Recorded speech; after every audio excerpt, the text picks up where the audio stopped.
Hello friends, accounts and finance Gurukul channel पे आप सभी का बहुत बहुत स्वागत है। मेरा नाम है जीवा मिश्रा और अगर आपने मेरे चैनल को सब्सक्राइब नहीं किया तो प्लीज प्लीज कर लीजिएगा। तो हम यहाँ पे पढ़ेंगे बिजनेस स्टडीज क्लास 12, चैप्टर है 9 फाइनेंशियल मैनेजमेंट और उसका ये क्लास 3 है। अगर आप ये वीडियोस पहले देख रहे हैं तो इससे मैं रिक्वेस्ट करूंगा कि इससे पहले वाले जो फर्स्ट और सेकंड पार्ट है इस चैप्टर का वो भी आप देख लीजिएगा। ठीक है, तो चलिए शुरू करते हैं। पिछले क्लास में फाइनेंशियल प्लानिंग पे मैंने खत्म किया था, मतलब फाइनेंशियल प्लानिंग से पहले खत्म किया था। ठीक है, तो अभी शुरू करते हैं फाइनेंशियल प्लानिंग। क्या होता है फाइनेंशियल प्लानिंग? फाइनेंशियल प्लानिंग का अगर सीधा सीधा मतलब आपको बताया जाए तो इसका मतलब ये होता है कि कंपनी को जब जितना पैसा चाहिए तब उतना ही पैसा उसके पास हो, ना ही उससे ज्यादा हो ना ही कम हो। इस चीज के लिए श्योर करने के लिए कंपनी फाइनेंशियल प्लानिंग करती है। ठीक है, financial planning is essentially the preparation of financial blueprint of an organization future operation. ठीक है, the objective of financial planning is to ensure that enough funds are available at right time. यानी कि company, enough का मतलब ये नहीं होता है बहुत ज्यादा, इनफ का मतलब होता है कि जितना चाहिए उतना ही। ठीक है, if adequate funds are not available the firm will not be able to honor its commitment and carry out its plan। ये भी वर्ड अच्छा है, याद तो मत करिएगा, मतलब समझ लीजिएगा। इसको हाईलाइट से हटा के इस पर If adequate funds are not available, the firm will not be able to honor its commitment and carry out its plan। कहने का मतलब कि अगर कंपनी के पास पैसे सही समय से नहीं होंगे तो फिर उसका जो भी कमिटमेंट यानी जिसको वादा किया होगा उसने वो ऑनर नहीं कर पाएगी। On the other hand, if excess funds are available, और अगर कंपनी के पास ज्यादा फंड्स हो गया, it will be unnecessarily at the cost and may encourage wasteful expenditure.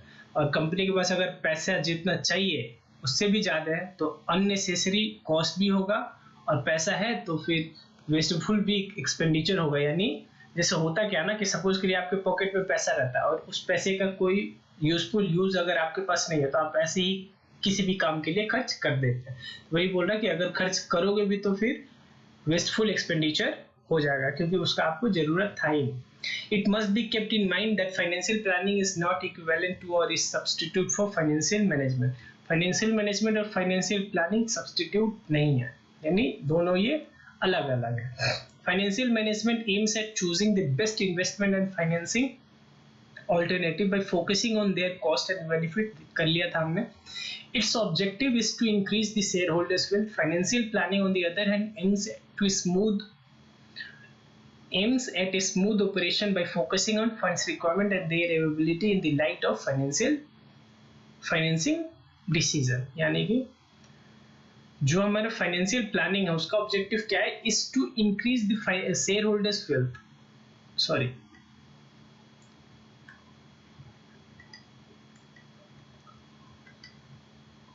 जो फाइनेंशियल डिसीजंस है यानी फाइनेंशियल मैनेजमेंट है उसका क्या ऑब्जेक्टिव था? हमारा शेयर होल्डर वेल्थ को बढ़ाना। ठीक, लेकिन जो हमारा ये वाला है फाइनेंशियल प्लानिंग, इसका क्या ऑब्जेक्टिव है? On the other hand aims at smooth operations by focusing on funds requirements and their availability in the light of financial decision. ठीक, in light of financial decision। For example, if a capital busting decision is taken, the operation are likely to be at a higher scale, the amount expenses and revenue are likely to increase। Financial planning processes tries to forecast all the items which are likely to undergo changes। ठीक है, यानी financial planning के through क्या करते हैं? हम forecast करते हैं। ये तो हमने शुरू में ही देखा था। Financial planning is essentially the preparation of financial blueprint of an organization future operation. यानी फ्यूचर में जो काम होना है उसको आज ही समझना कि कितना इनफ्लो होगा और कितना आउटफ्लो। ठीक है, it enables the management to foresee the funds requirement both the quantum as well as timing. यानी कि ये क्या मैनेजमेंट को क्या करता है, फोरकास्ट करके बता देता है कि आपको कितना पैसा चाहिए और कब चाहिए, ठीक है। Likely shortage and surpluses are forecast so that the necessary activity are taken in advance to meet those situation. और इसके थ्रू क्या होता है कि अगर कोई शॉर्टेज होता होगा वो भी पता चल जाता होगा, और अगर कहीं पे बहुत ज्यादा पैसा फिजूल का होगा वो भी पता चल जाएगा, ठीक।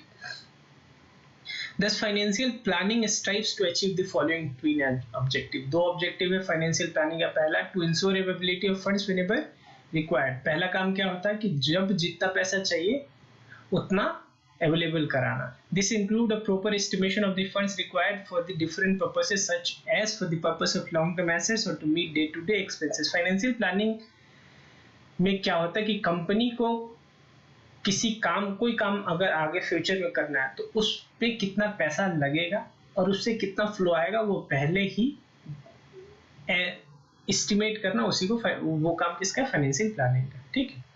चाहे वो मेरा कैपिटल बस्टिंग डिसीजन हो, चाहे वो डे टू डे एक्सपेंसेस के रिगार्डिंग हो। Apart from this there is a need to estimate the time at which, और वो केवल यही नहीं बताता है कितना पैसा, लेकिन उसका टाइम भी बताता है ताकि उस टाइम पे भी पैसा अवेलेबल हो at which these funds are to be made available. Financial planning also tries to specify possible sources of this fund, और वो थोड़ा बहुत ये भी बता देता है कि ये पैसा आप कहाँ से लाएंगे तो बेहतर होगा।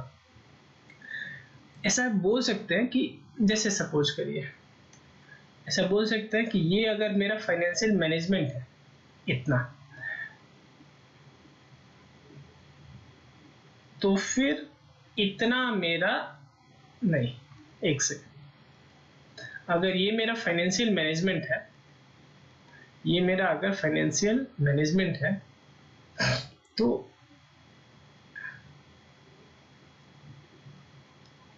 फिर से गलत है, मतलब एक्चुअली है क्या, मैं आपको बता दूं, एक सेकंड। अगर ये फाइनेंशियल मैनेजमेंट है तो, और ये रेड वाला मेरा फाइनेंशियल प्लानिंग है। फाइनेंशियल प्लानिंग में कुछ काम जो होता है वो फाइनेंशियल मैनेजमेंट का नहीं है, लेकिन ज्यादातर काम जो फाइनेंशियल प्लानिंग के अंदर होता है वो फाइनेंशियल मैनेजमेंट वाला ही होता है। फॉर एग्जांपल कि फाइनेंशियल प्लानिंग मेरा क्या करता है, बताता है कि जो आगे फ्यूचर में कंपनी कोई काम अगर टेक ओवर करने वाली है, कोई काम करने वाली है, तो फिर उसका आज ही एस्टिमेशन बताए कि ये काम हम यहाँ पे नहीं करते थे, फाइनेंशियल मैनेजमेंट में नहीं करते थे, लेकिन फाइनेंशियल प्लानिंग में करते हैं। थोड़ा सा ये स्कोप इसका अलग हो गया, यानी financial management is not just substitute. क्यों? क्योंकि उसका कुछ ऐसा काम है जो फाइनेंशियल मैनेजमेंट के अलावा है, यानी जो फाइनेंशियल मैनेजमेंट नहीं करता। अगर ये 100% सब्सटीट्यूट होता तो क्या होता, तो फिर जरूरत ही क्या था, जब फाइनेंशियल मैनेजमेंट का 100% ही सब्सटीट्यूट होता तो उसका जरूरत था ही। To see that the firms doesn't raise resources unnecessary, दूसरा काम क्या होता है कि ये निश्चित करे कि कंपनी जो है, कंपनी के पास कुछ अननेसेसरीली फंड्स नहीं पड़े हुए। Excess funding is almost as bad as inadequate funding. Even if there is some surplus money, good financial planning would put it to the best possible use so that the financial resources are not left idle and do not unnecessarily add to the cost। यानी कि company में अगर कुछ पैसे फिजूल हैं तो वो क्या करते हैं, वो भी कोशिश करते हैं कुछ ना कुछ उसका यूज हो जाए, ठीक है, ताकि कि unnecessarily कॉस्ट ना लगे। Thus a proper matching of funds requirement and their availability sought to be achieved by financial planning. This process of estimating the funds requirement of a business and specifying the sources of funds is called financial planning. Process of estimating the funds requirement of a business and specifying the sources of funds is called financial planning। यानी company को कितना पैसा चाहिए, कब चाहिए और कहाँ कहाँ से रेज करने का ऑप्शन है, ये सब कौन बताता है, फाइनेंशियल प्लानिंग बताता है, ठीक है। Financial planning takes into consideration the growth, performance, investment and requirement of funds for a given period. Financial planning includes both short term and long term, इसमें दोनों ही होता है, ठीक है। अगर आप दूर से सोच रहे हैं तो हो सकता है आप ऐसा सोच रहे हो कि लॉन्ग टर्म के लिए ही ये काम करते हैं, नहीं, लेकिन शॉर्ट टर्म के लिए भी करता है। Long term planning relates to long term growth and investment, it focuses on capital expenditure, और जो शॉर्ट टर्म होगा वो हमारा वर्किंग कैपिटल के कॉरेस्पॉन्डिंग हो। Planning covers short term financial plan called budget. अच्छा, शॉर्ट टर्म को इसने क्या वर्ड दे दिया है, बजट दे दिया, और उसको क्या दिया था, उसको कैपिटल एक्सपेंडिचर दिया था। ठीक, आगे बात करते हैं। Typically financial planning is done for 3 to 5 year. Financial planning जो होता है 3 to 5 ईयर के आसपास ही होता है। For longer period it becomes more difficult और लेस यूजफुल। मान लीजिए आज आपको फोरकास्ट किया जाए कि आप अपने आप को 3 से 5 साल बाद कहाँ देख सकते हैं, वो आप थोड़ा बहुत बता भी सकते हैं।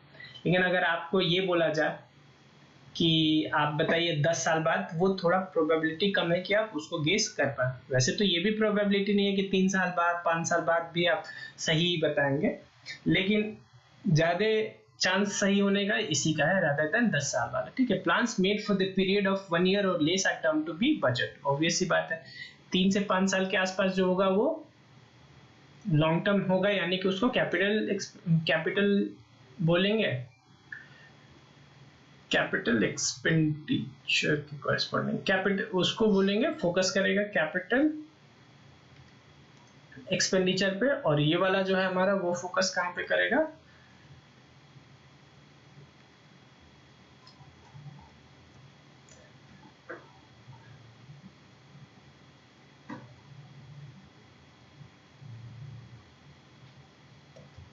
बजट में। ठीक, budget are example of financial planning exercise in greater detail. ठीक, they include detail plan of action for a period of 1 year और लेस। ठीक, कोई बात नहीं, सिंपल वर्ड है, आप खुद भी रीडिंग देके समझ लेंगे। जहां पे मुझे समझाना होगा मैं खुद ही डिटेल में समझाऊंगा।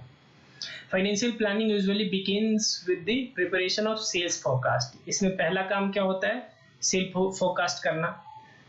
ठीक है, let us suppose a company is making a financial plan for the next 5 years. It will start with an estimate of the sale which are likely to happen in the next 5 years. Based on this, the financial statements are prepared keeping in mind the requirement of funds for investment in the fixed capital and working capital. Then the expected profit during the period are estimated so that an idea can be made how much of the funds requirement can be made internally, that is through retained earning. Suppose करिए आज कोई काम financial planning मुझे करना है, तो सबसे पहले मैं क्या करूंगा, जितने भी ईयर का मैं सोच रहा हूँ वो पता करूंगा पहले सेल कितना है, उसके बाद एक्सपेंस कितना है, फिर वहां से मुझे पता चल जाएगा प्रॉफिट, ताकि जो भी मुझे पैसा ओवरऑल रिक्वायर्ड है उसका उतना पोर्शन तो मैं वही यूज कर रहा हूँ। और फिर जो रिमेनिंग होंगे आफ्टर पेमेंट ऑफ डिविडेंड, जो रिटेन अर्निंग टाइप प्रॉफिट बचेगा, उसके लिए मुझे आगे सोचना है कि उसका कहाँ से अरेंजमेंट करेंगे। This results in an estimation of requirement for external funds, यानी एक्सटर्नल फंड्स जो रेज करना वो पता चल जाएगा। Further the source from which the external funds requirement can be made are identified and cash budget are made incorporating this factor. Importance क्या है financial planning का, फाइनेंशियल प्लानिंग का इंपॉर्टेंस है कि financial planning is an important part of overall planning of any business. It aims at enabling the company to tackle uncertainty को tackle करने के लिए काम करता है, यानी जो आगे फ्यूचर में अनसर्टेनिटीज कंपनी के साथ होने वाली हो उसको पहले ही या तो उसको इलिमिनेट कर देगा या उसका इफेक्ट कम कर देगा। Respect of the availability of timing of the funds and helps in smooth functioning of organization. इसका इंपॉर्टेंस यही ऑब्जेक्टिव भी है, यही इंपॉर्टेंस भी है। The importance of financial planning can be explained as follows. It helps in forecasting what may happen in future under different business situation. Obvious सी बात है, financial planning का काम ही है फोरकास्ट करना। By doing so it helps the firm to face the eventual situation in a better way. In other words it makes the firm better prepare to face the future. ठीक, future के लिए तैयार करता है firm को। ठीक, आगे Sales is predicted, however, it may happen that the growth rate eventually turns out to be 10% or 30%. यानी कि ओवरऑल कहने का मतलब इसका ये है कि जरूरी नहीं कि जो फाइनेंशियल प्लानिंग में फोरकास्ट हो रहा है वो 100% सही है, हो सकता है या ज्यादा, मतलब ऐसा कुछ नहीं बोल सकता, प्रोबेबिलिटी पे बेस्ड है और एक्सपीरियंस पे, गलत भी हो सकता है। फोरकास्ट जहाँ है वहाँ पे एस्टिमेशन है और एस्टिमेशन गलत हो सकता है। Many items of expenses shall be different in these three situations. By preparing a blueprint of these three situations, the management may decide what must be done in each of these situations. This preparation of alternative financial plan to meet different situation is clearly of immense help in running the business smoothly. It helps in avoiding future shocks. यानी future में जो shock मिलने वाले या surprises मिलने वाले हैं firm को, उसको पहले ही प्रिडिक्ट कर लेंगे और अकॉर्डिंगली उस पर काम कर लेंगे, तो वो शॉक कम लगेगा. ठीक. It helps in coordinating various business function, example sales and production function, by providing a clear policy and procedure. Coordination provide करता है different function of the business में. Detailed plan of action prepared under financial reduces waste कम करता है, duplication effect कम करता है और gaps plan करता है. जो प्लानिंग में गैप होता है उसको eliminate करता है. It tries to link the present with the future. Present और फ्यूचर को लिंक करता है. It provides a link between the investment and financing decision, यानी पैसा कहाँ से ले और कहाँ इन्वेस्ट करे, उसमें एक ब्रिज का काम करता है. By spelling out detailed objective for various business segment, it makes the evaluation of actual performance easier. Business का जो अलग अलग सेगमेंट है उसका ऑब्जेक्टिव डिटेल में एनालिसिस करने के बाद ये इवैल्यूएशन में इजियर हो जाता है कि किसका परफॉर्मेंस अच्छा और किसका बेकार. यहाँ पे जाके हमारा फाइनेंशियल प्लानिंग वाला टॉपिक खत्म हुआ. देखिए, फाइनेंशियल प्लानिंग में सीधा सीधा मैं ये बता रहा हूँ कि कंपनी को आगे कुछ काम करना है, उस काम को करने के लिए जितना पैसा चाहिए, उस चीज को प्रिपेयर करने के लिए वो पहले से ही वो फोरकास्ट करते कि इतना पैसा चाहिए और वो पैसा कहाँ से आएगा. ये सब काम किसका है? फाइनेंशियल प्लानिंग का. ठीक. मेरे हिसाब से फाइनेंशियल प्लानिंग उतना इंपॉर्टेंट नहीं है, 50-50 चांस है एग्जाम पर्सपेक्टिव से. ठीक. अब आते हैं मोस्ट इंपॉर्टेंट पे, कैपिटल स्ट्रक्चर पे. कैपिटल स्ट्रक्चर देखते हैं. ठीक.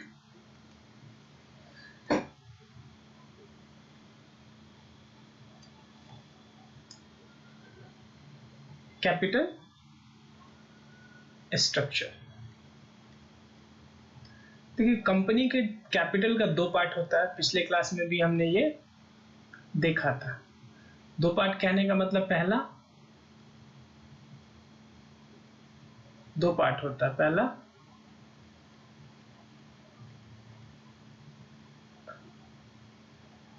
शेयर होल्डर फंड और दूसरा बोरोड फंड. ठीक है. तो कैपिटल स्ट्रक्चर में किस चीज का बात होता है कि जो टोटल कैपिटल है कंपनी का, जो टोटल कैपिटल है उसमें कितना शेयर होल्डर फंड है और कितना बोरोड फंड है. इसी कॉम्बिनेशन को हम क्या बोलते हैं?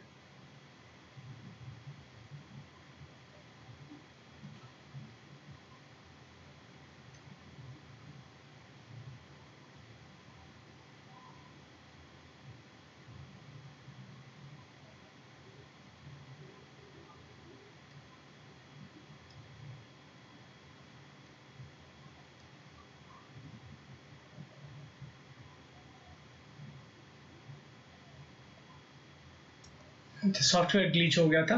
शेयर होल्डर फंड और बोरोड फंड. ठीक है. यानी कैपिटल में कितना कंट्रीब्यूशन शेयर्स का और कितना बोरोड फंड यानी डिबेंचर का, उसी कॉम्बिनेशन को हम सिंपल क्या बोलेंगे? Capital structure. ठीक है. तो ये कंपनी बहुत सोच समझ के डिसाइड करते हैं कि कितना शेयर हो और कितना डिबेंचर. एक्चुअली बात क्या है ना कि दोनों का अपना मेरिट है, दोनों का अपना डिमेरिट है. कंपनी को जो सूट करेगा वो वही करेंगे. ठीक है. आगे बात करते हैं कैपिटल स्ट्रक्चर में. One of the more important decision under financial management relates to the financing pattern or proportion of the use of different sources of in raising fund. यानी फंड रेज करने में जो डिफरेंट सोर्सेस है, चाहे वो share holder fund हो या borrowed fund, उसका क्या प्रोपोर्शन रखना, वो एक बहुत इंपॉर्टेंट डिसीजन होता है किसी कंपनी के लिए. On the basis of ownership, the sources of business finance can be broadly classified into 2 categories: owned fund और borrowed fund. Honest fund consist of equity share capital mainly होता है उसमें, और वैसे उसके अलावा रिटेन अर्निंग भी होता है. अच्छा है. आगे है preference share capital and reserve and surplus और रिटेन अर्निंग. ये सब किसका पार्ट है? पिछले क्लास नंबर 2 में हमने देखा था. Borrowed fund can be in the form of loan हो गया, डिबेंचर हो गया, पब्लिक डिपॉजिट, ये सब हो गया borrowed fund. This may be borrowed from bank या other financial institutions, debenture holders and public. Capital structure refers to the mix of, अच्छा कैपिटल स्ट्रक्चर का यहाँ से डेफिनेशन आप देख सकते हैं, refers to the mix between owners and borrower fund. This can be referred as equity and debt in subsequent text. It can be calculated as debt equity ratio. इसको capital structure को जो हमारा एक second जो हमारा capital structure है उसको represent करने के लिए सबसे बेस्ट कौन सा ये होता है, ये सब आप लर्न कर जाएगा। वैसे लर्न ही होगा अकाउंटिंग रेशियो में, या तो आप पढ़ेंगे आगे जाके या पढ़ लिया होगा कि एक रेशियो होता है डेट इक्विटी रेशियो, वो किसको रिप्रेजेंट करता है, कैपिटल स्ट्रक्चर को, यानी कंपनी ने कितना बाहर से पैसा रेज किया यानी आउटसाइडर्स लायबिलिटी, और इक्विटी यानी शेयर होल्डर से कितना पैसा रेज किया है। ठीक, वैसे कुछ नहीं बोल सकते लेकिन जनरली बोला जाता है कि 2:1 is a good debt equity ratio. ठीक, डेट इक्विटी रेशियो, लेकिन ये सभी केसेस में ये वैलिड हो ये जरूरी नहीं है। Debt and equity differ significantly in their cost and riskiness for the firm, यानी फर्म के लिए दोनों का अलग अलग कॉस्ट है, अलग अलग रिस्क है। पिछले क्लास में हमने बढ़िया डिटेल में बात किया था कि किसमें क्यों ज्यादा कॉस्ट है और किसमें रिस्क ज्यादा है। The cost of debt is lower than the cost of equity, cost of जो डेट होता है वो कॉस्ट ऑफ इक्विटी से कम होता है। ठीक है, for a firm because the lenders risk is lower then equity share holder risk. क्योंकि देखिए यहाँ पे इसी चीज मैं पिछले वीडियो में इसी पॉइंट को समझाने के लिए सोच रहा था, समझाऊं या नहीं समझाऊं, वो पॉइंट पूरा यहाँ पे उन्होंने कवर किया है। तो ये पॉइंट पढ़ने से पहले मैं थोड़ा सा वो पहले बात करता हूं आपसे। ठीक, देखिए पिछले क्लास में ये था, ठीक है, एक इन्वेस्टर है, ये कंपनी है। इन्वेस्टर क्या करता है, कंपनी में या तो डेट लगाता है और या तो शेयर लगाता है। तो कंपनी के पर्सपेक्टिव से सोचे, कंपनी के पर्सपेक्टिव से सोचे तो उसके लिए रिस्क किस में ज्यादा है, रिस्क ज्यादा है डेट में, और रिस्क कम किस में है, शेयर्स में। लेकिन इन्वेस्टर पॉइंट ऑफ व्यू से अगर सोचा जाए तो इन्वेस्टर को कहां पे श्योरिटी, रिस्क का मतलब क्या होता है, रिस्क का सिंपल सा मतलब होता है कि कोई फिक्स्ड नहीं है, यानी जहां श्योरिटी नहीं है वहां पे रिस्क है। तो from the point of view of, from investor point of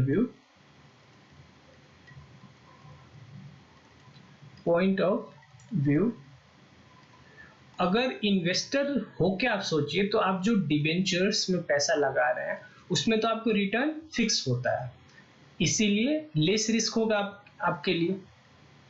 ठीक है, ऑन दी कंट्रारी अगर आप शेयर्स खरीद रहे हैं तो शेयर्स पे कितना डिविडेंड मिलेगा ये सब फिक्स नहीं है, और उसका वैल्यू कितना होगा, इसमें रिस्क आपका इन्वेस्टर के एंगल से ज्यादा है। ठीक है, तो जो डिबेंचर ने पैसा लगाया, यहां पे ध्यान से देखिएगा, रिक्वेस्ट है, ठीक, फोकस बढ़ा दीजिए। ठीक, जो यहां पे डिबेंचर ने पैसा लगाया और जो शेयर ने लगाया, तो डिबेंचर में लेस रिस्क है, इसीलिए कंपनी को यहां पे, यानी लेस रिस्क कहने का मतलब कि डिबेंचर होल्डर का एक्सपेक्टेशन ही कम है। ठीक है, तो डिबेंचर होल्डर का एक्सपेक्टेशन कम है तो कॉस्ट ऑफ डिबेंचर भी कम होगा। क्यों, क्योंकि डिबेंचर होल्डर ने, अगर देखिए higher the risk higher is the return, तो हायर अगर रिस्क ले रहे हैं हम तो ऑब्वियस सी बात है कि अगले को कॉस्ट भी हायर बियर करना पड़ेगा। ठीक है, फिर देखिए डिबेंचर ने क्या लिया, रिस्क कम लिया है, तो इसीलिए उसको कॉस्ट ऑफ डिबेंचर कम पड़ेगा, यानी कि कंपनी के लिए डिबेंचर कम पड़ेगा। रिस्क एक अलग है कंपनी के पास, डिबेंचर के साथ ये रिस्क ज्यादा है कि उसको कंफर्म पैसा देना है, लेकिन कॉस्ट ओवरऑल, अब कंफर्म पैसा देना है तो ऑब्वियस सी बात है कि डिबेंचर को कम ही देंगे, क्योंकि यहाँ पे कंफर्मिटी आ गया और रिस्क कम है। ठीक है, उसके एंगल से। लेकिन जो शेयर होल्डर ले रहा है वो रिस्क ज्यादा ले रहा है, तो शेयर होल्डर के केस में कंपनी को रिटर्न ज्यादा देना है, ठीक है। तो यही बात है। अब यही बात यहाँ पे ये लोग कर रहे हैं। फिर से अब हम पढ़ते हैं इसको और समझने का कोशिश करते हैं। क्या बात कर रहे हैं? बात यहाँ पे ये हो रहा है कि debt and equity differ significantly in their cost and riskiness for the firm. जो डेट होता है और इक्विटी, डिबेंचर्स का रिस्क कम है, इसलिए कॉस्ट भी कंपनी को उसके लिए कम देना पड़ेगा। ऑन दी कंट्ररी जो इक्विटी शेयर्स होते हैं वो ज्यादा रिस्क लेते हैं, इसलिए कॉस्ट ज्यादा पड़ेगा। आप समझ गए दोनों। The cost of debt is lower, ये 100% सारा याद करना आपको। अभी मैं ऐसे लिख रहा हूँ, थोड़ी देर में फिर हाईलाइट भी कर दूंगा। The cost of debt is lower than the cost of equity for a firm because the lender risk is lower than the equity share holder risk, ठीक है। क्योंकि कॉस्ट ऑफ इक्विटी ज्यादा है as compare to cost of debt, क्योंकि cost of debt में low risk होता है और इक्विटी शेयर के केस में रिस्क ज्यादा, इसलिए उसका cost high. Since the lender earns and assured, अच्छा अब बात कर रहे हैं कि उसमें रिस्क कम क्यों है। जो रिस्क, देखिए रिस्क का सिंपल सा मतलब क्या होता है। अगर ये एक नॉर्मल ग्राफ है, इसके ऊपर मेरा प्रॉफिट है, रिस्क का मतलब समझा रहा हूं। अगर सिंपल आप किसी से पूछेंगे कि what do you mean by risk, तो रिस्क को लोग क्या बोलते हैं? लॉस। रिस्क का मतलब लॉस नहीं होता है। रिस्क का मतलब ये होता है कि अनसर्टेनिटी। रिस्क क्या होता है? अनसर्टेनिटी, यानी कि कंपनी में कितना प्रॉफिट होगा, कितना लॉस होगा, ये डिफाइंड नहीं है। जैसे फॉर एग्जांपल,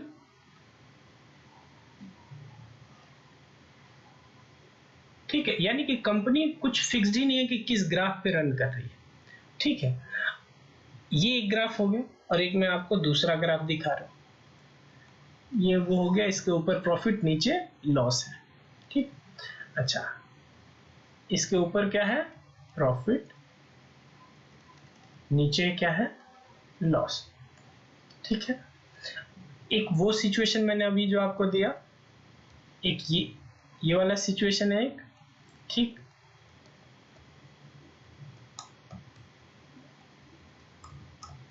एक ये सिचुएशन है जो ये ग्राफ शो कर रहा है, ठीक है। और एक मैं आपको और सिचुएशन दे रहा हूं जहां ये है, ठीक है। यानी कि कंपनी कुछ ना कुछ हायर और लोअर में जो गैप है उसी को हम रिस्क बोलते हैं। यानी कि कंपनी यहां पे एक क्या उसको बोलेंगे, एक गैप मेंटेन कर रही है, एक फिक्स्ड बैंडविड्थ में काम करे। तो इस दोनों में अच्छा कौन सा सिचुएशन है? ये वाला सिचुएशन अच्छा है, क्योंकि इस केस में फिक्स्ड है कि कंपनी नॉर्मली इसी के आसपास रहेगी। तो इस केस में बोल सकते हैं कि रिस्क क्या है?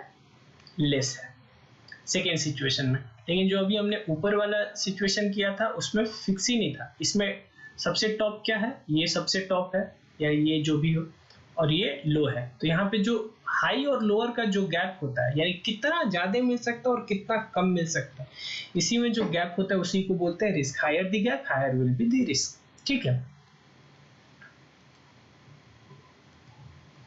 तो ये यही बोलना है। Since the lender earns an assured return, जो बोरोअर होता है, बोरोड फंड होता है, बोरोड फंड के केस में एश्योर्ड रिटर्न मिलता है और रीपेमेंट ऑफ प्रिंसिपल अमाउंट मिलता है, इसीलिए उसके केस में क्या है? कॉस्ट कम है, ठीक है। Additionally interest paid on debt is deductible expenses for computation of tax liability, whereas dividend are paid out of after tax profit. Increased use of debt therefore is likely to lower the overall cost of capital. अच्छा, पिछले class में और भी एक बात मैंने बोला था क्या, कि जो डिबेंचर पे इंटरेस्ट पे करता है वो टैक्स देने से पहले ही माइनस हो जाता है, यानी ओवरऑल जो कंपनी का टैक्स लायबिलिटी है वो कम हो जाता है। तो इसीलिए डिबेंचर दो तरह से बेनिफिट देगी। एक तो जो डिबेंचर जिन्होंने खरीदा उन्होंने रिस्क कम लिया, इसलिए कंपनी को कम ही इंटरेस्ट में काम चल जाएगा। ऑन द कंट्री, ये जो होता है टैक्स देने से पहले माइनस हो जाता है, इसलिए ओवरऑल टैक्स लायबिलिटी भी कम करता है।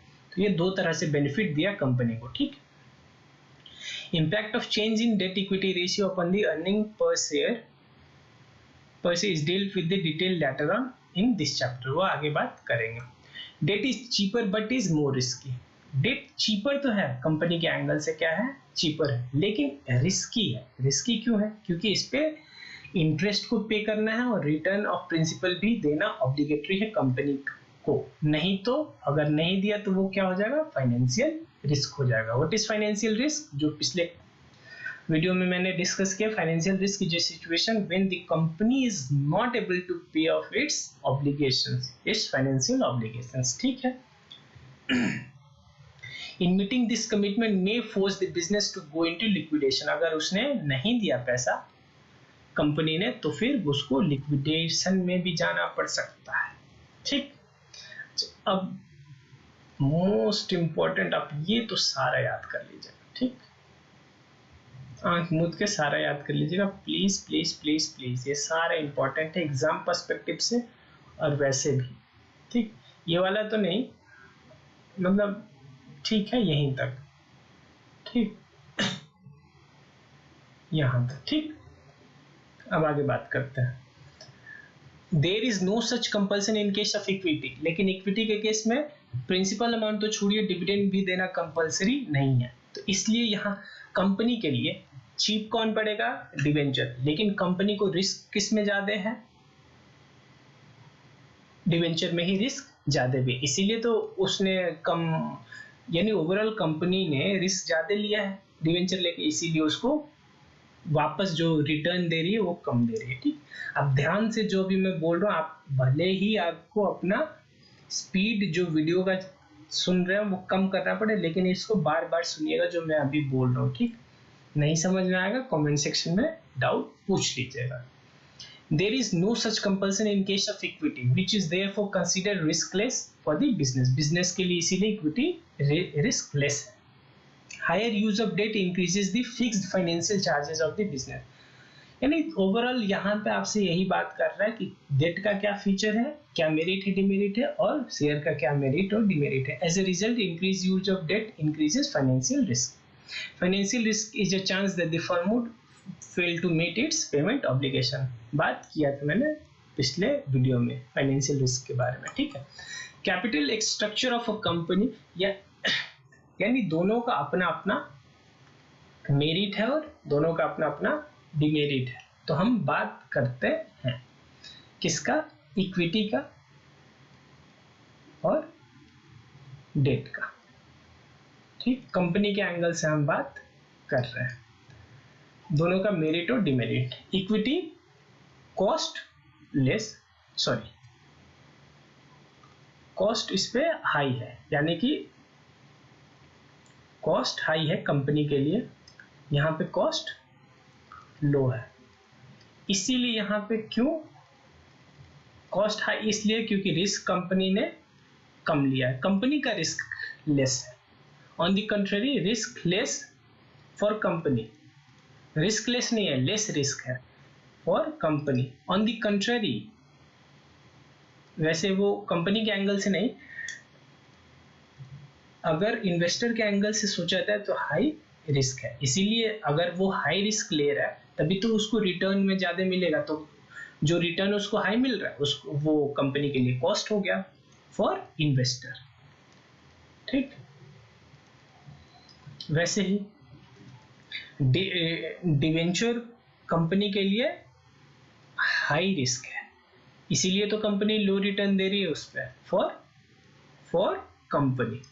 ठीक, और लेस रिस्क लिया अगर इन्वेस्टर पॉइंट ऑफ व्यू से देखा जाए फॉर इन्वेस्टर, इसीलिए उसको जो रिटर्न में मिल रहा है वो लो है। ठीक, आगे बात करते हैं। यहाँ पे इंटरेस्ट पेमेंट इज कंपल्सरी, यानी इंटरेस्ट को रीपे करना, इंटरेस्ट को पे करना और प्रिंसिपल अमाउंट का रीपेमेंट कंपल्सरी है। ठीक, अगर नहीं किया तो वो सिचुएशन बन जाता है हमारा फाइनेंशियल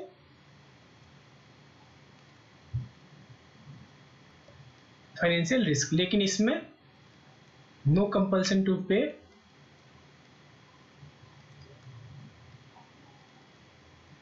डिविडेंड। और दूसरा क्या बात होगा, ये आगे पिछले वीडियो में हमने डिस्कस किया था कि इसका कॉस्ट ऑफ इशू ज़्यादा होता है, हाई होता है, ये कॉस्ट ऑफ इशू लो होता है।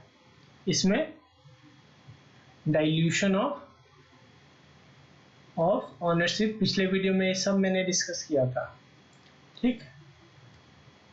नो इफेक्ट ऑन ओनरशिप, क्यों? क्योंकि डिवेंचर्स जो होते हैं वो हमारे लिए ऑनर नहीं होते, वो एक्सटर्नल लायबिलिटी होता है। और भी बहुत सारे फीचर्स हैं, आगे बात करते हैं, ठीक।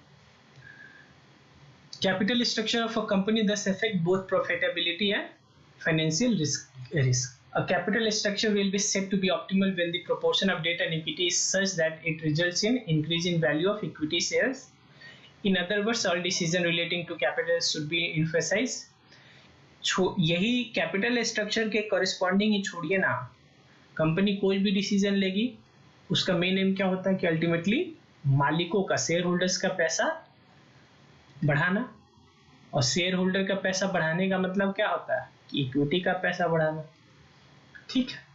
तो जो कंपनी कैपिटल स्ट्रक्चर का डिसीजन लेगी वो अल्टीमेटली ये लेगी कि overall the net worth of the share holder should increase, ठीक है, increase in the shareholders will. The proportion of debt in overall capital is also called as financial leverage. यानी कि पूरे कैपिटल में पूरे जो फंड है उसमें कितना डेट है उसी का जो प्रोपोर्शन निकालेंगे उसको बोलेंगे फाइनेंशियल लीवरेज। इंपॉर्टेंट नहीं है, बस देख लीजिएगा, लेकिन ठीक है।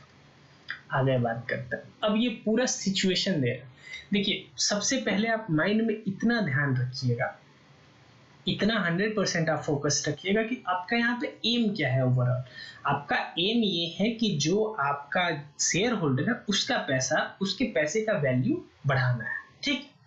तो कंपनी ने एग्जाम्पल लिया है और उस एग्जाम्पल में 3 सिचुएशन लिए हैं, वो तीनों सिचुएशन हम यहाँ पे चेकआउट करेंगे और देखेंगे कि कंपनी को ओवरऑल पैसा, प्रॉफिट, कंपनी का जो एम था जो कि कैपिटल का वैल्यू बढ़ाना, वो कौन से में अचीव हो रहा है। ओवरऑल देखिए ऐसा कोई भी नहीं बोल सकता कि डिवेंचर सही है या शेयर, दोनों का अपना अपना मेरिट है, डिमेरिट है। कंपनी ने जो एग्जांपल लिया है वो है, मतलब एग्जांपल जो वो है, कंपनी एक्स लिमिटेड है, टोटल फंड जो उसको चाहिए वो क्या चाहिए 30 लाख, इंटरेस्ट का रेट कितना है 10%, टैक्स का रेट है 30%, ईबीआईटी यानी पिछले क्लास में बताया था earning before interest and, EBIT का मतलब earning before interest and tax. Situation 1 debt नहीं है, अगर डेट नहीं है तो सारा का सारा पैसा कौन देगा, इक्विटी शेयर होल्डर, ठीक है, सिचुएशन 1। दूसरा सिचुएशन डेट हमारा कितना है 10 लाख है और 10 लाख के केस में ये हो जाएगा 20 लाख, और जब ये 20 लाख है तो ये हो जाएगा उस केस में 10 लाख, ठीक। तो पहले हम सिचुएशन 1 देखते हैं। अच्छा एक बात और समझिए, कंपनी को ओवरऑल पैसे कितने चाहिए, 30 लाख ही चाहिए। क्या ये 30 लाख कहां से आएगा, वो हैम्पर करेगा कि कंपनी कितना प्रॉफिट कमाएगी? नहीं, कंपनी को 30 लाख रुपए चाहिए, ठीक है। वो पैसा चाहे वो शेयर होल्डर से हो या डिबेंचर होल्डर से, वो अल्टीमेटली प्रॉफिट कमाएगी 4 लाख की, चाहे वो डॉलर हो चाहे वो इंडियन रुपी, 30 लाख में उसको चाहिए बस, ठीक है। ओवरऑल 30 लाख से वो कमाएगी 4 lakh. Whatever may be the capital structure of the company, if the company is going to invest 30 lakh, then EBIT in all cases will be 4 lakh, ठीक है। तो आगे बात करते हैं सिचुएशन 1। सिचुएशन 1 क्या था कि 30 लाख में से डेट 0 है, ठीक है। Earning before interest and tax 4 lakh, ठीक। 4 लाख में इंटरेस्ट कितना दिया उन्होंने, नील। तो इंटरेस्ट देने के बाद अर्निंग बिफोर टैक्स कितना बच गया 4 लाख। 4 लाख में से उन्होंने टैक्स दे दिया कितना परसेंट, 30%। ये 30% कैलकुलेट होगा मेरा 4 लाख पे 1,20,000 टैक्स दे दिया, यानी अल्टीमेटली 2,80,000 मेरा अर्निंग आफ्टर टैक्स बच गया। ये किसका प्रोपोर्शन है हमारा, ये किसके लिए है, इक्विटी शेयर होल्डर्स के लिए, ठीक है।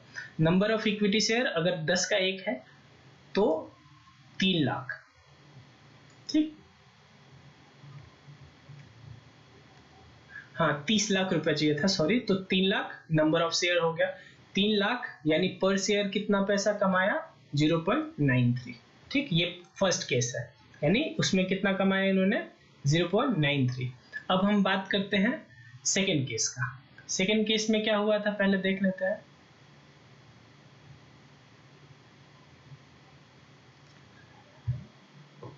सेकेंड केस में बात हो रहा है हमारा जब डेट 10 लाख है और डेट पे इंटरेस्ट का रेट है 10%, याद रखिएगा। तो इस केस में भी कंपनी को ईबीआईटी प्रॉफिट कितना हुआ, 4 लाख। इंटरेस्ट दिया उन्होंने कितना, 10 लाख का 10%, यानी 1 लाख इंटरेस्ट दे दिया। तो फिर अल्टीमेटली प्रॉफिट कितना बचा, 3 लाख। 3 लाख का 30% टैक्स लगेगा, तो 90,000 टैक्स हो गया। अल्टीमेटली प्रॉफिट कितना हुआ, 2,10,000। अब बताइए इस केस में इक्विटी शेयर कितना होंगे, 20 लाख। 20 लाख एक 10 का है, यानी total number of share 2 lakh हो गए, यानी कि अल्टीमेटली पर शेयर में कितना कमाया मैंने, 1,05,000 यानी अल्टीमेटली मुझे इक्विटी शेयर होल्डर पर इक्विटी शेयर होल्डर ज्यादा पैसा देना है। यहाँ पे मैंने 0.93 दिया, यहाँ पे 1.5 दिया। ठीक, अगला सिचुएशन क्या था, जब मेरा अगला सिचुएशन डेट 20 लाख था, तो ऑटोमेटिकली मुझे टोटल अगर 30 चाहिए तो 10 लाख मुझे किस चीज का चाहिए, शेयर का। प्रॉफिट एज यूजुअल इसमें भी 4 लाख होगा। ठीक, 4 लाख में 20 लाख का 10% यानी 2 लाख हमने क्या दे दिया, इंटरेस्ट। डेट को हमने इंटरेस्ट दे दिया। ठीक है, डेट को इंटरेस्ट दे दिया। ठीक,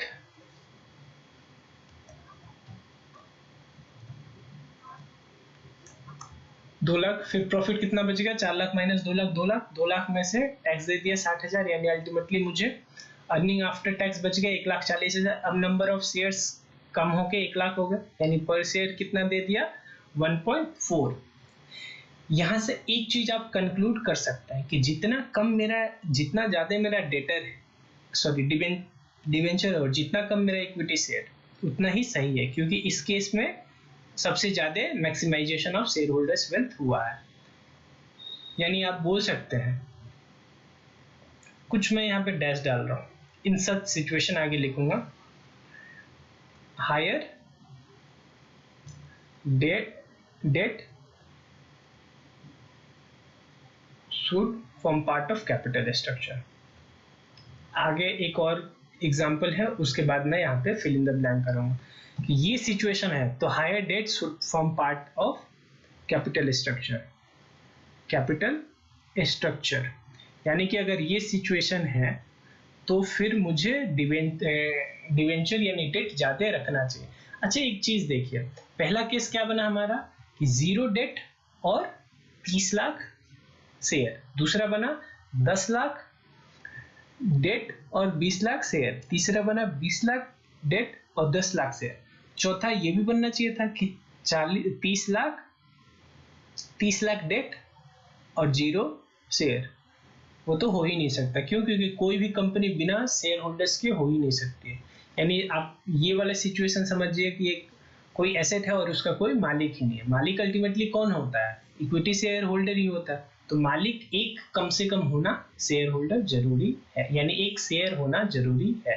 ठीक है, इसीलिए उन्होंने फोर्थ केस नहीं बनाया, 0 और 40 लाख डिबेंचर और 0 शेयर्स का। ठीक है, तो in such situation higher debt should form part of capital structure. आगे और बात करते हैं।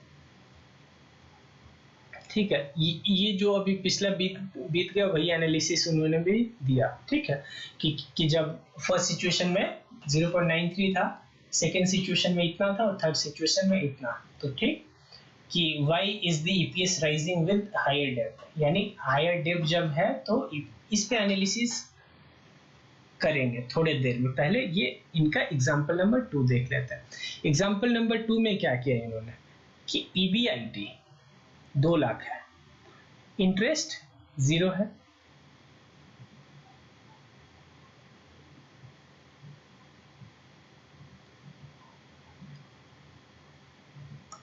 अच्छा सेम एग्जांपल है, बस अब यहाँ पे इन्होंने क्या किया, ऑल डिटेल आर सेम, यानी सेम कहने का मतलब इंटरेस्ट का जो रेट है वो 10% है।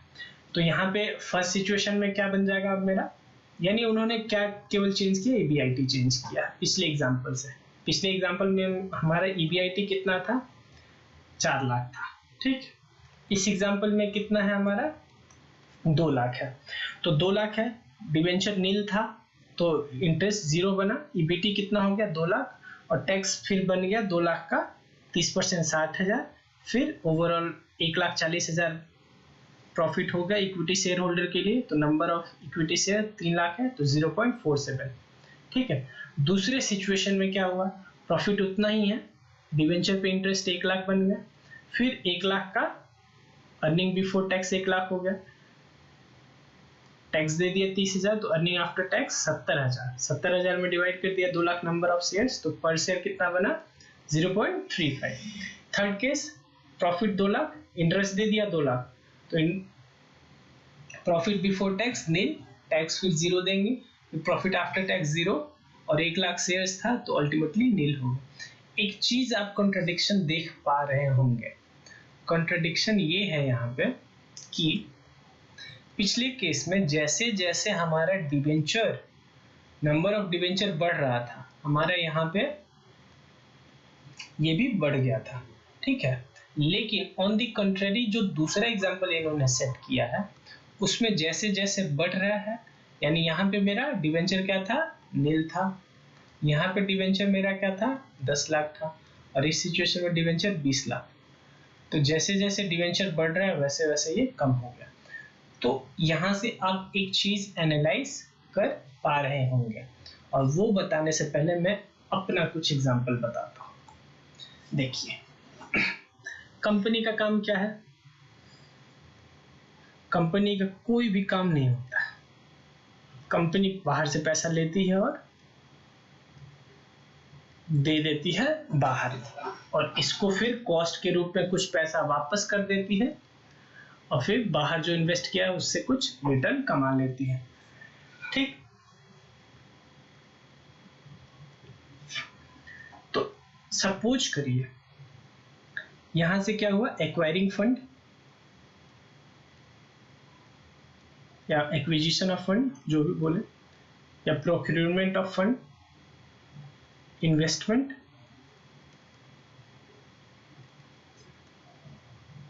अर्निंग ऑन इन्वेस्टमेंट, और यहां पे हमारा हो गया कॉस्ट ऑफ फंड। ये 4 सिचुएशन पिछले क्लास में मैंने बताया था, फिर बता दो, ध्यान दीजिएगा प्लीज, ये भी इंपॉर्टेंट है। मैं ये बोल रहा हूं कि जो हमारा ओवरऑल ऑब्जेक्टिव क्या है कि कंपनी जो कॉस्ट ऑफ फंड, यानी फंड जिस कॉस्ट पे लाए वो कम हो, और अर्निंग उस फंड को जो इन्वेस्ट करने के बाद जो उस पर अर्निंग है वो ज्यादा हो, यही कंपनी का मेन एम है। तो अब देखते हैं कि if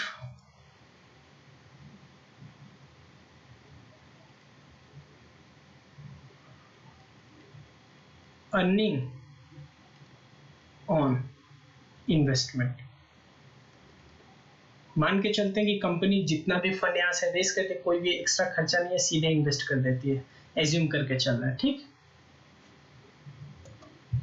earning from investment is greater than cost of fund, यानी कि जो पैसा कमा रहे हैं मान लो 15% है, और जो हम पे कर रहे हैं वो 10% है।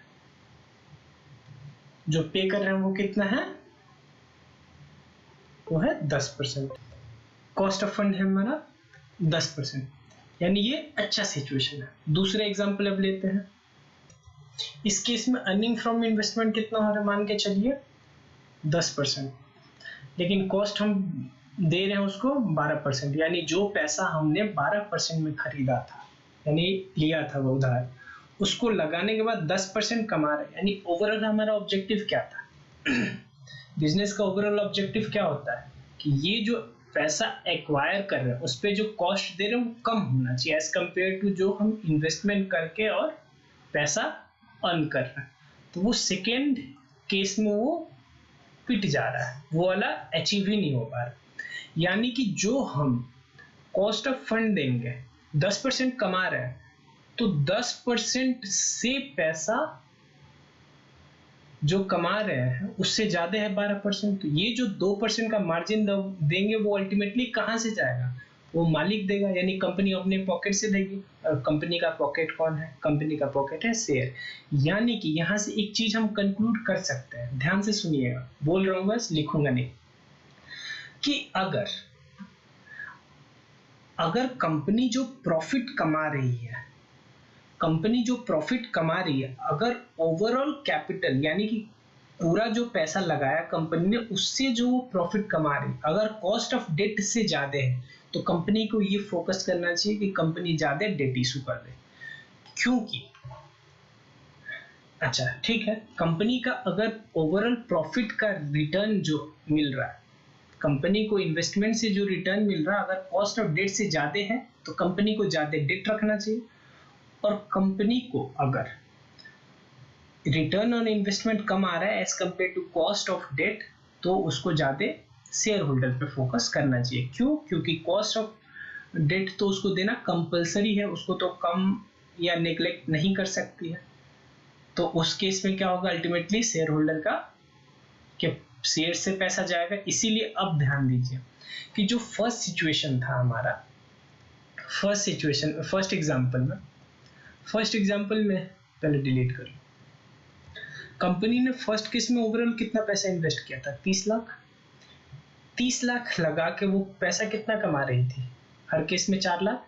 यानी बोल सकते हैं कि 4 lakh divided by 30 lakh into 100। ठीक है, यानी कि कंपनी जो पैसा रिटर्न कमा रही थी अपना 30 लाख रुपए इन्वेस्ट करके, वो था 4 लाख। यह आ जाएगा 13.33%। यानी कि कंपनी जो पैसा इन्वेस्ट करके कमा रही है वो है इतना, और उसको अपने डेटर्स को देना कितना पड़ रहा है? 10%। यानी कि अल्टीमेटली कंपनी बेहतर पोजीशन में है। क्यों? क्योंकि ये 10% जो पैसा आ रहा है वो 13% पे लगा रही है। यानी कि जितना भी पैसा आएगा वो हर पैसा 13% पे लगाएगी, और मार्जिन हर एक में 3.33 बढ़ता जा रहा है। इसीलिए the higher the debt, the higher is the net, the higher is the EPS, यानी अर्निंग पर शेयर उतना ही मेरा बढ़ रहा है। क्यों? क्योंकि फर्स्ट केस में cost return on investment is greater than cost of debt. अब सेकेंड सिचुएशन में आते हैं। सेकेंड सिचुएशन में क्या हमारा 30 लाख लगा के कितना कमा रहे हैं, और ये 2 लाख। यानी यहाँ पे रेट ऑफ रिटर्न कितना हो गया? 2 lakh divided by 30 lakh into 100। तो ये हो गया अप्रोक्सीमेटली 6.7 के आसपास, जो भी हो, एक्यूरेट नहीं है, मैंने ऐसे ही 6.75 कैलकुलेट किया। ठीक, 6.7 या ऐसे ही कुछ होगा। ठीक, तो यहाँ पे जो उसने कॉस्ट पे पैसा लिया है वो है 10%, और वो कमा कितना रही है? इतना। यानी जितना भी ज्यादा डेट होगा उतना ज्यादा कंपनी को लॉस होगा, और लॉस कहाँ से अल्टीमेटली बियर करना है? यहाँ से। इसीलिए higher the debt in this case, higher lower will be the EPS. बात समझ में आ गया ओवरऑल? ठीक है, तो यहाँ पे अब हम क्या लिखेंगे कि higher debt should form part of capital structure कब? when return on investment is greater than cost of debt।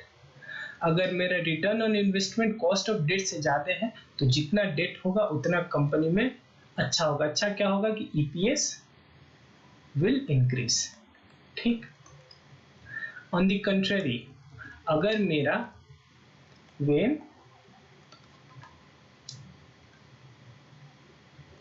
return on investment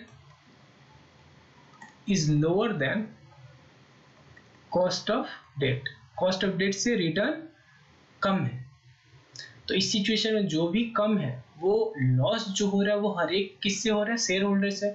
तो इसमें जितना ज्यादा आप डेट रखेंगे उतना ही कंपनी के लिए ईपीएस कम होता जाएगा। तो in such situation company should have more share उस केस में ज्यादा होना चाहिए। मोर क्या मतलब डिबेंचर होना ही नहीं चाहिए, बिल्कुल ही नहीं होना चाहिए, ठीक है। इसीलिए देखिए कंपनी ओवरऑल एक क्रक्स में आपको बताता हूँ, कंपनी जब स्टार्टिंग ओवरऑल यहाँ पे ये बोल सकते हैं कि कंपनी अगर प्रॉफिट में है तो उसको डेट ज्यादा रखना चाहिए, और लॉस में है तो कंपनी को शेयर ज्यादा होना चाहिए, ठीक है। क्यों अब तक आपको पता चल गया होगा कि लॉस है तो डेट पे इंटरेस्ट देना मेरा कंपल्सन है, तो लॉस ही है तो डेट पे इंटरेस्ट कहाँ से देंगे, तो इसीलिए लॉस के केस में शेयर होना चाहिए ज्यादा, और प्रॉफिट के केस में ज्यादा डिवेंचर होना चाहिए। इस चीज को फॉलो करते हुए हम ईपीएस को ज्यादा कर सकते हैं, जो कि हमारा मेन ऑब्जेक्टिव है। अब इन्होंने जो ये एक्सप्लेनेशन लिखा है वो अब हम पढ़ लेते हैं, ठीक। एग्जाम्पल 1 के बाद इन्होंने क्या लिखा है, हमारे दिमाग में ये बात होना चाहिए कि अगर हमारा रिटर्न ऑन इन्वेस्टमेंट ज्यादा है कॉस्ट ऑफ डेट से, तो higher debt will result in EPS, higher EPS, ठीक है। Financial leverage is computed debt upon equity, इसको क्या बोलते हैं, फाइनेंशियल लीवरेज, या ये भी जो भी फॉर्मूला होगा वही होगा, ठीक। दोनों को फाइनेंशियल लीवरेज बोलते हैं। As the financial leverage increases, as the financial leverage increases, कहने का मतलब as the amount of debenture increases in total capital, यानी as the percentage of debenture increases in total capital structure, ठीक। Overall ये बोलना चाहता है। The cost of fund declines because the increased use of cheaper debt, but the financial risk increases. The impact of financial leverage on the profitability of a business can be seen through EBIT, EPS, ठीक है। 3 situation are considered, overall आप कर लीजिएगा, ये वही बात लिखा जो मैं अभी तक बोलते हुए आ रहा हूँ, ज्यादा इसमें टाइम कंज्यूम होगी, 20 मिनट से तो हम लोग यही कर रहे हैं अप्रोक्सीमेटली, ठीक है। तो पहला क्या चीज है, पहला हमारा है ये earning per debt equity ratio वाला, ठीक है। आगे अब बात करते हैं।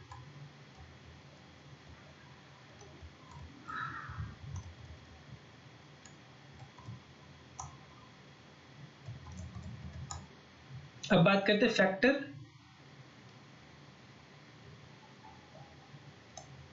ये सब आप पढ़ लीजिएगा, वही बात, ये 6.67 था जो मैंने 6.75 ऐसा कुछ बोला था, ठीक। वही बात बोल रहे हैं कि अगर 10% से ये कम है तो company should maximize its share other than debentures. Factors affecting the choice of capital structure, यानी कैपिटल स्ट्रक्चर में क्या ज्यादा हो क्या कम हो, उसके लिए क्या क्या फैक्टर कंसीडर करना चाहिए। Deciding about the capital structure of a firm involves determining the relative proportion of various type of funds. This depend on various factors. For example, debt require regular servicing, interest payment and repayment of principal are obligatory on the business, ठीक है। ये capital structure में कौन कितना होगा, इसको देखने के लिए आपको दोनों चीज यानी डिवेंचर और शेयर्स दोनों का मेरिट और डिमेरिट देखना चाहिए, ठीक है। Similarly, important factors which determine the choice of capital structure are as follows. Cash flow position, देखिए जो हमारा डिवेंचर होता है उसको रेगुलर पेमेंट भी करना है। अब कंपनी के पास अगर कैश है ही नहीं, रेगुलरली हर साल अगर कैश नहीं आएगा तो फिर वो पेमेंट नहीं कर पाएगी। तो अगर कैश फ्लो पोजीशन अच्छा है तो डिवेंचर ले सकते हैं, नहीं है तो फिर डिवेंचर अवॉइड करना पड़ेगा। Since size of projected cash flow must be considered before borrowing, यानी बोरो करने से पहले ये पता कर लेना चाहिए कि जहां पे हम पैसा लगाने वाले वहां से क्या कैश फ्लो आना है और कब आना है। Cash flow must not only cover fixed cash payment obligation but there must be sufficient buffer also. It must be kept in mind that a company has cash payment obligation for, पहला normal business में cash लगेगा, for investment in fixed asset भी, और meeting date services. यानी कि company ऐसे नहीं कि कैश फ्लो हो तो ही पहले ये भी देख लेना चाहिए कि उस कैश फ्लो से आपका नॉर्मल जो एक्सपेंस है वो भी इनकर हो जाए और for investment in fixed asset भी हो जाए, उसके बाद जो बचेगा वो आप डेट वालों को पैसा दोगे, ठीक है। दूसरा है हमारे इंटरेस्ट कवरेज रेशियो, यानी कि company how is the company position to cover its interest, ठीक है। इंटरेस्ट कवरेज का सिंपल सा मतलब कि इंटरेस्ट देने से पहले जो कंपनी को प्रॉफिट है, इंटरेस्ट देने से पहले जो कंपनी को प्रॉफिट है वो यानी earning before interest and tax divided by total interest, ये जितना ज्यादा होगा उतना ही बेटर पोजीशन होगी कंपनी डिवेंचर इशू करने के। यानी अगर ये ज्यादा है, क्या इंटरेस्ट कवरेज रेशियो अगर ज्यादा है, तो फिर companies can go for debt. The interest coverage ratio refers to the number of times earnings before interest and taxes of a company covers the interest obligation। यानी कंपनी अपने interest को पे करने के लिए कितना सक्षम है, कितने टाइम्स, ठीक। The higher the ratio, lower will be risk of a company failing to meet its interest payment obligation। बोला कि जितना ज्यादा होगा उतना अच्छा है, क्यों? क्योंकि उतना ही गुना ज्यादा उनके पास पैसा है, जितना इंटरेस्ट देना उससे उतना गुना ज्यादा है। However, this ratio is not an adequate measure। Overall हम जो भी फैक्टर डिसाइड करते हैं वो सिंगल कर ही नहीं सकता, लेकिन सोचना तो सिंगल ही पड़ेगा, ठीक। Debt service coverage ratio, debt service coverage ratio takes care of the deficiency referred to in the interest coverage ratio. The cash profit generated by the operation are compared with the total cash required for the services of the debt and the preference share capital. It is calculated as follows: profit after tax plus depreciation plus interest plus non-cash expenditure divided by preference dividend plus interest plus repayment of obligation। अच्छा, ऊपर जो हमने interest coverage ratio किया था उसमें हम क्या simple करें, profit before interest and tax divided by interest. लेकिन ऐसा जरूरी तो नहीं है कि वो जो प्रॉफिट आया हो बिफोर इंटरेस्ट एंड टैक्स वो हमारा कैश में हो, लेकिन जो हम इंटरेस्ट पे करेंगे उसके वो तो मुझे कैश में देना पड़ेगा, तो वो उसका एक डिमेरिट था, ठीक है, वो यहाँ पे दूर होगा। इस केस में अब हम क्या करेंगे कि जो प्रॉफिट आफ्टर टैक्स है उसमें डिप्रिसिएशन, इंटरेस्ट और नॉन कैश यानी वो सारे, यानी ओवरऑल इस प्रॉफिट को हम क्या करना चाहते हैं, कैश, यानी that profit which has been realised in cash, उससे डिवाइड करना चाहते हैं जो अपना पेमेंट ऑब्लिगेशन है, उसमें प्रेफरेंस शेयर को भी डिविडेंड देना है, इंटरेस्ट को भी और रीपेमेंट को भी, ठीक है। वही होगा a higher DSC indicates better ability to meet its cash commitment. यानी अगर हायर है ये रेट तो फिर कंपनी को ज्यादा फोकस किस चीज पे कर लेना चाहिए, फिर डेट ले सकते हैं, ठीक है। ये एक डिमेरिट है उसका, ये आप याद कर लीजिएगा, कोशिश करिएगा याद हो जाए। However the ratio is not N, ये हम बात कर रहे हैं इंटरेस्ट कवरेज रेशियो के बारे में। हाउएवर दिस रेशियो यानी however interest coverage ratio is not an adequate measure. A firm may have a higher EBIT but low cash balance. यानी प्रॉफिट ज्यादा है इसका मतलब ये नहीं कैश अवेलेबल है, क्योंकि ऐसा भी कुछ प्रॉफिट हो सकता है जो कैश में रियलाइज्ड नहीं हुआ, वो भी काम हो सकता है, ठीक। आगे हम बात करते हैं, ठीक है। यहाँ पे मैं ज्यादा टाइम नहीं लगाऊंगा, क्यों? क्योंकि पिछले वाले वीडियो में मैंने ये सब डीप में एनालाइज किया था। रिटर्न ऑन इन्वेस्टमेंट, अगर रिटर्न ऑन इन्वेस्टमेंट ज्यादा है as compare to debt, cost of debt, तो फिर ज्यादा डेट लेना चाहिए। ये तो अभी थोड़ी देर पहले हमने डिस्कस किया था। कॉस्ट ऑफ डेट, अगर कॉस्ट ऑफ डेट कम है तो फिर डेट ले लेना चाहिए। टैक्स का rate higher is the tax rate, we should focus on debt, क्योंकि पिछले क्लास में भी मैंने बताया था क्यों, क्योंकि वो टैक्स जो हम डेट पे इंटरेस्ट देते हैं वो टैक्स डिडक्टिएबल है, इसीलिए यानी टैक्स कैलकुलेट करने से पहले यानी ओवरऑल प्रॉफिट को कम कर देते हैं।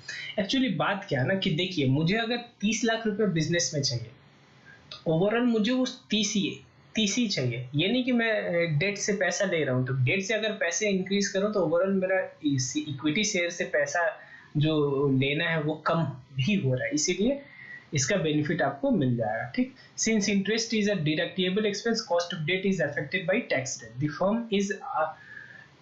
The firms in our example are borrowing 10%, since tax rate is itna, the after tax effect is only 7%, a higher tax rate दस मेक्स डेट रिलेटिवली चीपर, ठीक है। यानी ओवरऑल ये बोलना चाहता है कि वो जो 10 रुपए आप दे रहे हो ना, एक्चुअल में 10 रुपए नहीं दे रहे हो। अगर 10 नहीं देते तो अल्टीमेटली आपके हाथ में क्या बचता, 7%, यानी ओवरऑल 10 नहीं आप 7 दे रहे हो, क्योंकि अगर 10 आप अपने पास रखते तो 3% उस पर यानी 3 रुपए आपको टैक्स दे देना पड़ता, तो ओवरऑल आपके पास बचता 7%, ठीक है। ये थ्योरेटिकल नहीं है, ये प्रैक्टिकल है, आप समझ लीजिएगा, मैंने समझा दिया है, ठीक है। सपोज करिए अगर कंपनी नहीं, अच्छा एग्जांपल देख ही लेते हैं, मान के चलिए आप इस वाले एग्जांपल में, ठीक है। यहाँ पे अगर मेरा इस केस में अगर ये इंटरेस्ट 1 लाख का नहीं होता तो फिर ओवरऑल मेरा ये ईबीटी कितना हो जाता, ईबीटी 4 लाख होता है, तो फिर ये बढ़ जाता मेरा 30,000 से। यानी कि ये जो 1 लाख है, 1 लाख नहीं है, ये 1 लाख माइनस 30,000, यानी मैंने अगर 1 लाख अपने पास भी रखते तो इसमें 30,000 आपको टैक्स पे ही करना पड़ता। यानी ओवरऑल आपका सेविंग कितना हो गया, ओवरऑल आपको जो कॉस्ट हुआ है वो 70,000 ही हुआ अगर नेट देखा जाए तो। ठीक, समझ में आ गया होगा आपको। आगे बात करते हैं कॉस्ट ऑफ इक्विटी। यानी कि जो पैसे, देखिए अभी हमने बात किया था कि रिस्क ज्यादा किसका है, इक्विटी शेयर होल्डर का, तो उनका भी एक्सपेक्टेशन मायने रखता है। अगर एक्सपेक्टेशन उनका फुलफिल नहीं होगा तो ओवरऑल पैसा विड्रॉ करके, अगर पब्लिक लिमिटेड कंपनी है तो शेयर मार्केट से पैसा वो वापस ले सकते हैं और शेयर मार्केट से मार्केट का शेयर प्राइस गिरा सकते हैं। उनका भी जो एक्सपेक्टेशन है उसको भी फुलफिल करना जरूरी है।